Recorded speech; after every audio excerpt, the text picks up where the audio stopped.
Os pilares da doutrina espírita são a existência de Deus, a reencarnação ou as várias existências, as variedades de mundos habitados, intercomunicação entre os dois planos da vida e o código de moral do Evangelho do Cristo. Vamos dar continuidade à leitura do livro Vivendo no Mundo dos Espíritos, pela autora Patrícia. Capítulo 19. Vícios. Dona Isaura começou a aula falando dos vícios em geral e deu uma definição. Vício é o uso costumeiro de toda e qualquer coisa que nos acarrete prejuízo. É o costume de proceder mal. Vício é doença complexa que exige vontade para libertar-se dela. Para se curar, é necessário enfrentá-lo e vencê-lo. Se ele não for vencido, torna-se escravo dele. Só estaremos libertos se não tivermos vícios. Todos são nocivos para quem os tem. Às vezes, um ou dois que temos escurecem as virtudes que adquirimos. Nossa instrutora fez uma pausa e continuou. São muitos os vícios, e às vezes não os temos fortes, mas mesmo um restinho de qualquer deles nos atrapalha muito. Vou citar os mais conhecidos: agressividade, álcool, ambição, apego material, avareza, calúnia, ciúme, cólera, fumo, gula, inconformação, inveja, jogo, maledicência, mentira, ociosidade, orgulho, pornografia, queixa, roubo, tóxico, usura, vaidade. Acho que não precisamos descrevê-los, mas se alguém quiser fazer alguma pergunta sobre algum, fique à vontade. Não pensei que a agressividade fosse um vício, disse Ivo. Há pessoas que nervosas agridem causando danos a quem está perto. Têm por mau hábito ser violentas. O pior é que muitos agressivos não se acham viciados. Conheci uma senhora, disse Rosália, que vivia quando encarnada se queixando. Ficou antipática. Qualquer assunto que se conversasse com ela dava um jeito de induzir a conversa para doenças e começavam as queixas.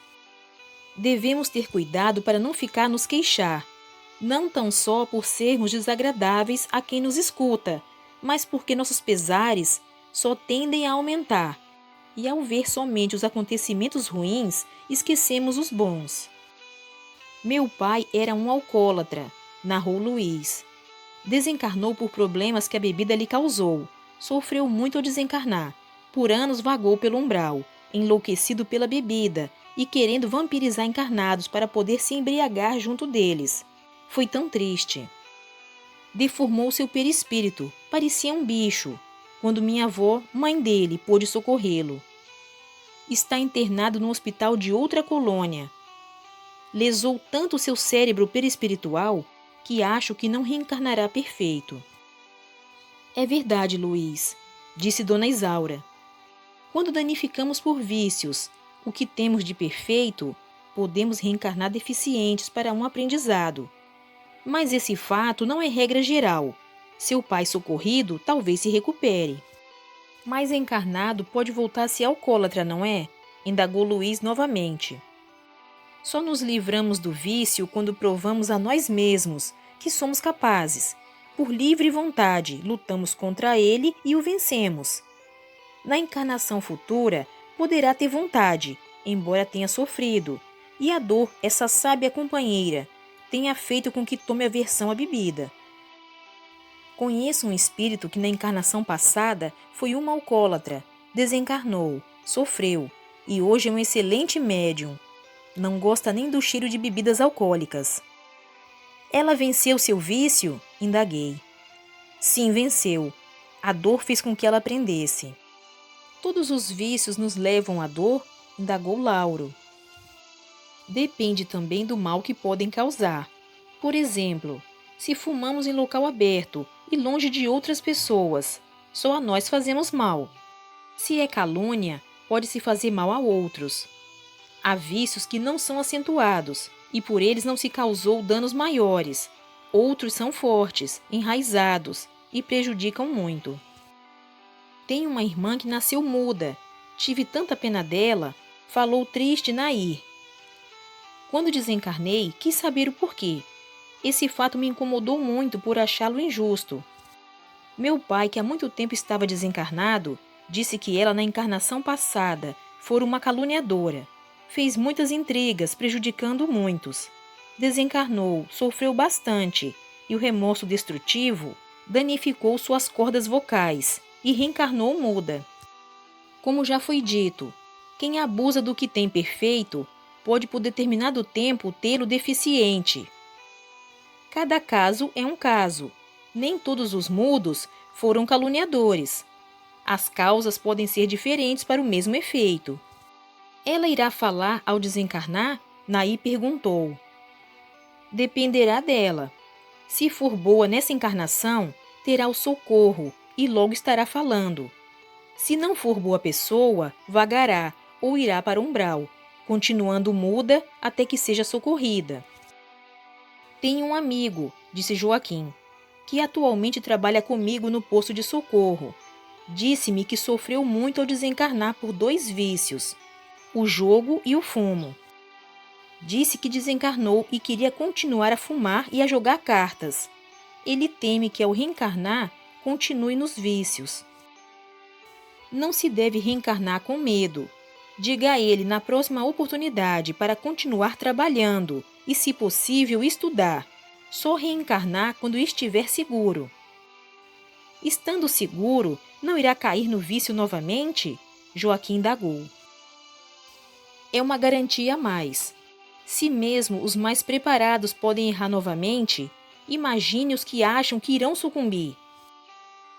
Na aula prática, fomos visitar na colônia a ala do hospital, onde ficam os que se desintoxicam do fumo e do álcool. Todos estão separados. Primeiramente, fomos visitar os que fazem um tratamento para se desintoxicar do fumo e os que foram pessoas boas, algumas espíritas. Foi agradável a visita. Estavam todos conscientes, tanto do desencarne como do tratamento. Vimos que todos se mostravam um tanto envergonhados, por não terem se livrado do vício quando encarnados. Aqui ficam por pouco tempo, disse Frederico. A segunda enfermaria era de alcoólatras.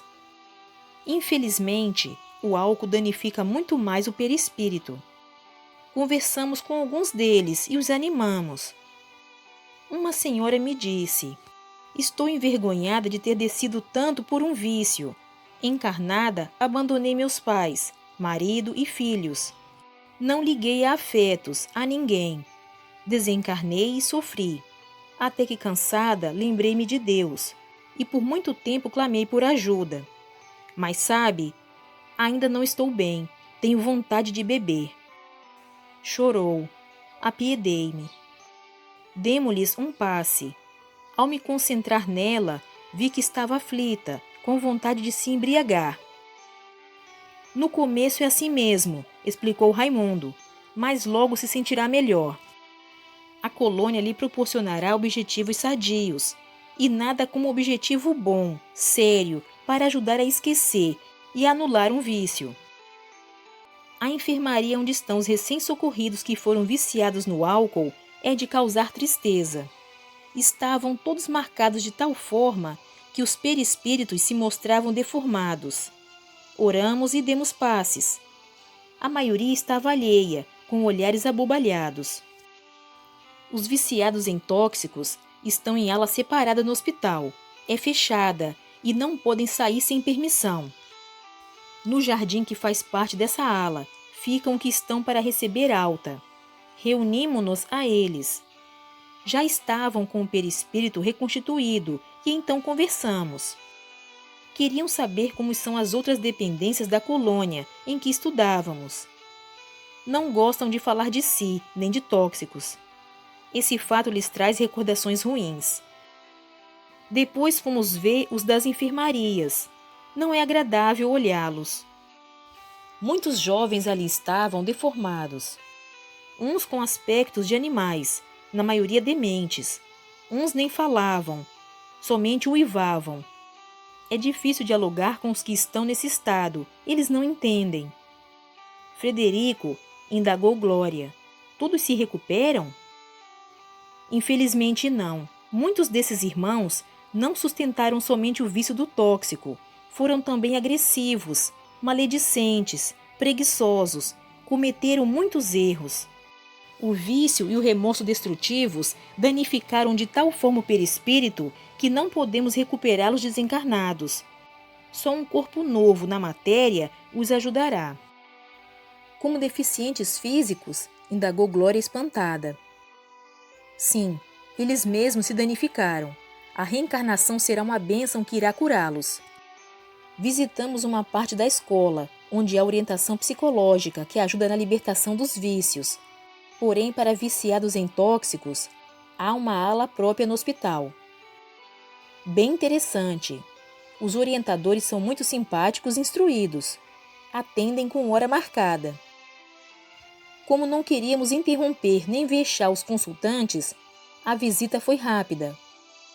Raimundo comentou: todos temos sempre ajuda, que nos facilita deixar o vício, basta querer.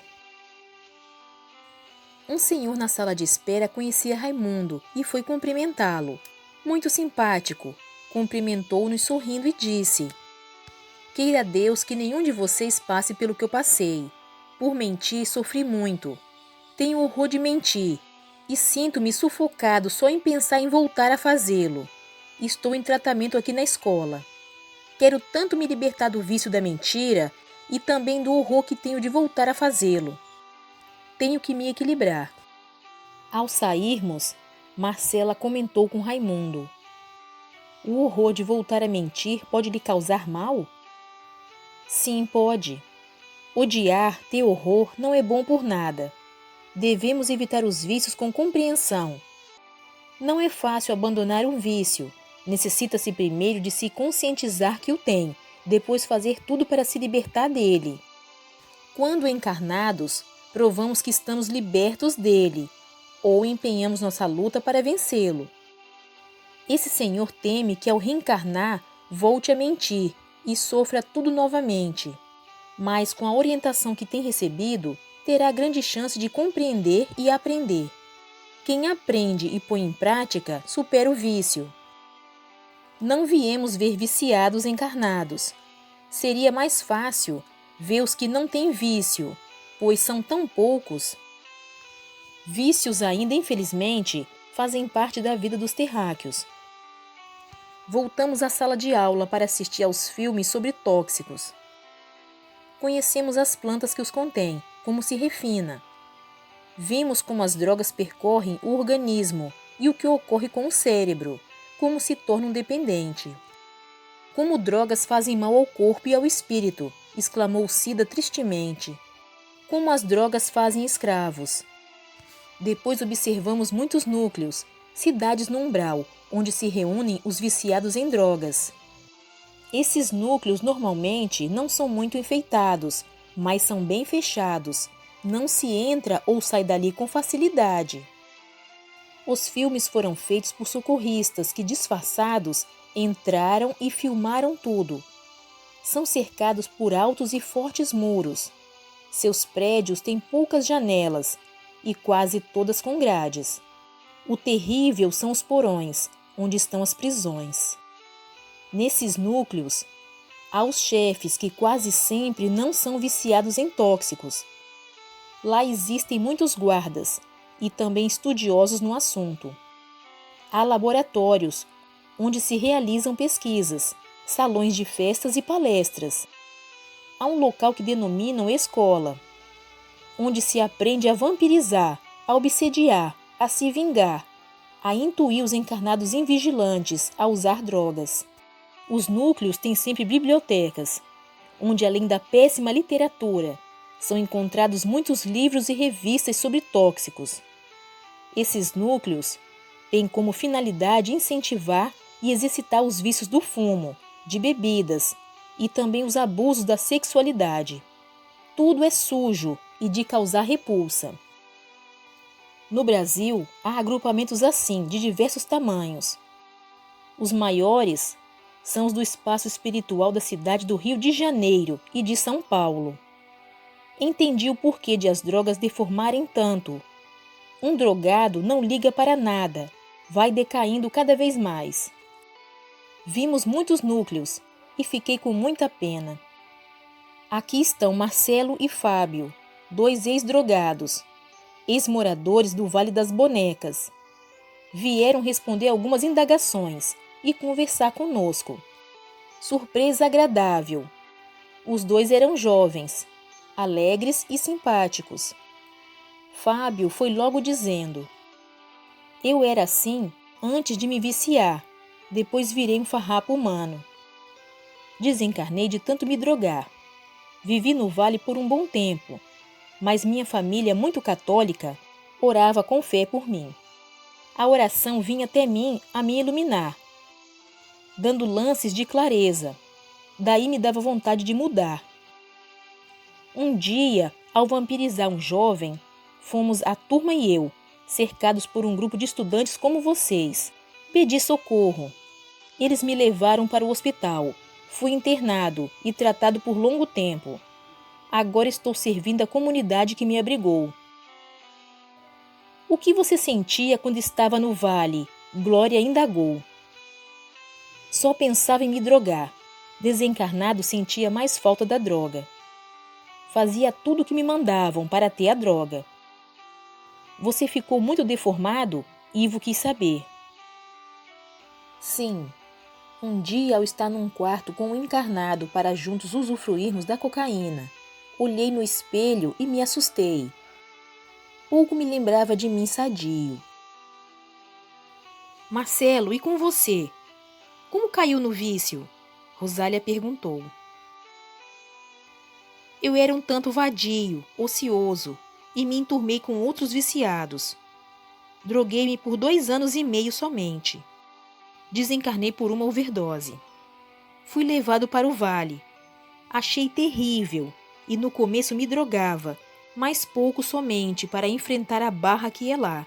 Depois não quis mais e tentei fugir. Fui pego e torturado. Foi horrível, sofri muito. Certo dia, alguns socorristas disfarçados entraram lá, fazem isso periodicamente, e me libertaram. Como eu queria me livrar do vício, o tratamento foi rápido e logo sarei. Que mais sentiu em tudo isso? Perguntou Marcela. Foi a dor que causei a meus pais.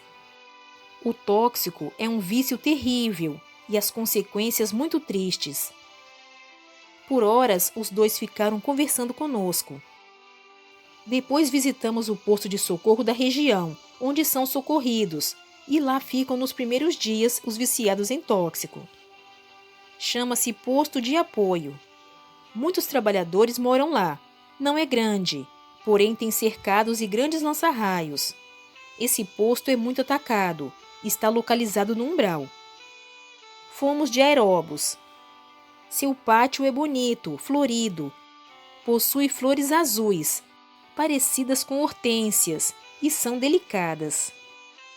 Possui muitos bancos, onde os trabalhadores descansam.